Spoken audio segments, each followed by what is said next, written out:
నలుదిక్కుల నుండి వచ్చిన వైఎస్ఆర్ నాయకులకు, ముఖ్య నాయకులకు, ప్రజలందరికీ కూడాను నా నమస్కారాలు.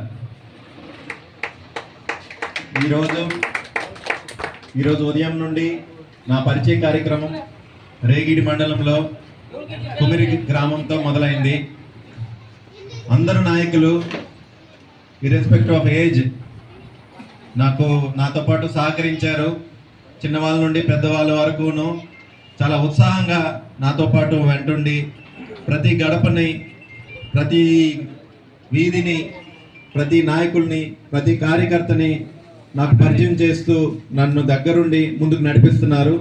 వారందరికీ ఈ సభాముఖంగా నా కృతజ్ఞత తెలియజేస్తున్నాను.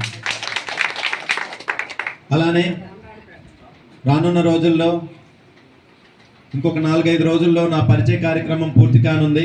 అది పూర్తయిన వెంటనే మన బూత్ కమిటీలు ఇవన్నీ కూడాను మనం కంప్లీట్ చేసి తద్వారా మనం ఎన్నికలకు సిద్ధం కావాల్సిన ఆవశ్యకత ఎంతైనా ఉంది. ఇటు చూస్తే మన ప్రతిపక్ష పార్టీ మన మీద బురద జల్లడం, లేనిపోని మనలో అపోహలు కల్పించడం, తప్పుడు సంకేతాలు ఇవ్వడం మనం రోజు చూస్తున్నాం. వాళ్ళ చేతుల్లో 2-3 పేపర్లు పెట్టుకొని వాళ్ళకి నచ్చినట్టుగా ఎవరు జాయిన్ అవ్వకపోయినా, ఒకరిద్దరు జాయిన్ అయినా ఎంతోమంది జాయిన్ అయిపోతున్నారు, చాలా బలం పెరిగిపోతుంది అని అసత్యాలన్నీ ప్రచారం చేస్తున్నారు. వారు వాపు చూసి బలమని ఎవరూ నమ్మడం లేదు. ముఖ్యంగా వైఎస్ఆర్ కార్యకర్తలు ఎవ్వరూ కూడాను అది నమ్మకండి. మీకు తెలుసు వాస్తవం ఏంటో. మనం ఎంత క్షేత్రస్థాయిలో బలంగా ఉన్నామనేది ప్రతి కార్యకర్తకు, ప్రజలందరికీ తెలుసు. ఈ ధైర్యాన్ని మనం గుండె నిండా నింపుకొని రానున్న రోజుల్లో ధైర్యంగా మనందరం కలిసి ముందుకెళ్దాం. మనతో పాటు మన నాయకులు విక్రాంత్ గారు, చంద్రశ్రీని గారు, బొత్స సత్యనారాయణ గారు, అలానే చంద్రశేఖర్ గారు, బెల్లాన్ చంద్రశేఖర్ గారు, రాజశేఖరం గారు, ఇలాంటి లెజెండరీస్ మన వెనక ఉండంగా మనం భయపడాల్సిన అవసరం అస్సలు లేదు. వీటన్నిటితో పాటు మన జగన్మోహన్ రెడ్డి గారు అనే ఒక పెద్ద శక్తి మనందరి వెనక ఉందని మనందరం గుర్తుపెట్టుకోవాలి. ఈరోజు మనం గ్రామాలు పర్యటిస్తుంటే జగన్మోహన్ రెడ్డి గారి యొక్క అభిమానం అనేది ప్రతి ముసలి వాళ్ళ కళ్ళల్లోనూ, ప్రతి పిల్లల్లోనూ, ప్రతి వ్యక్తుల్లోనూ మనం చూడగలుగుతున్నాం. ప్రతి ఇంట ఆయన ఇచ్చిన పథకాలే. ప్రతి ఒక్కరూ కూడాను ఆయనతో పాటు కలిసి నడవడానికి, ప్రతి ఒక్కరూ కూడాను ఎప్పుడెప్పుడు ఎలక్షన్స్ వస్తే మళ్ళీ జగన్మోహన్ రెడ్డి గారిని మళ్ళీ గెలిపించాలనే ఉద్దేశంతో ఉన్నారు.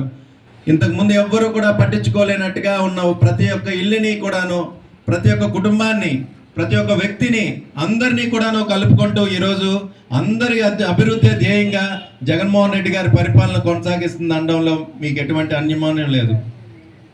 అలానే రానున్న రోజుల్లో ఈ సంక్షేమ పథకాలన్నీ మనకి ఉండాలన్నా మనం జగన్మోహన్ రెడ్డి గారిని గెలిపించుకోవాల్సిన ఆవశ్యకత ఎంతైనా ఉంది అని మనం ప్రజలందరికీ తెలియజెప్పాలి.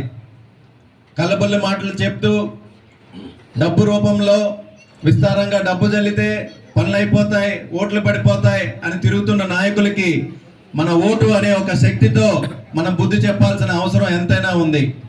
మీరందరూ కూడాను జగన్మోహన్ రెడ్డి గారు బలపరిచిన నాకు మీ సహాయ సహకారాలు అందించాలని నేను మనస్ఫూర్తిగా కోరుకుంటున్నాను. అలానే ఒక వైద్యునిగా మీ అందరికీ నేను ఎలాంటి వాడిని, నా నిజాయితీ ఏమిటి, నేను ఎలాంటిగా మీ అందరికీ కష్టకాలంలో మీతో పాటు ఎలా ఉన్నాను, మీతో కలిసి నడిచాను అన్న విషయం మీ అందరికీ తెలిసిందే. అలానే రానున్న రోజుల్లో ఒక ఎమ్మెల్యేగా అంతే దీనిగా మీ అందరికీ అందుబాటులో ఉండి మీ అందరికీ సేవ చేసే భాగ్యాన్ని నాకు ప్రసాదించమని ఈ సభాముఖంగా నేను కోరుకుంటూ సెలవు తీసుకుంటున్నాను. జై జగన్, జై జగన్.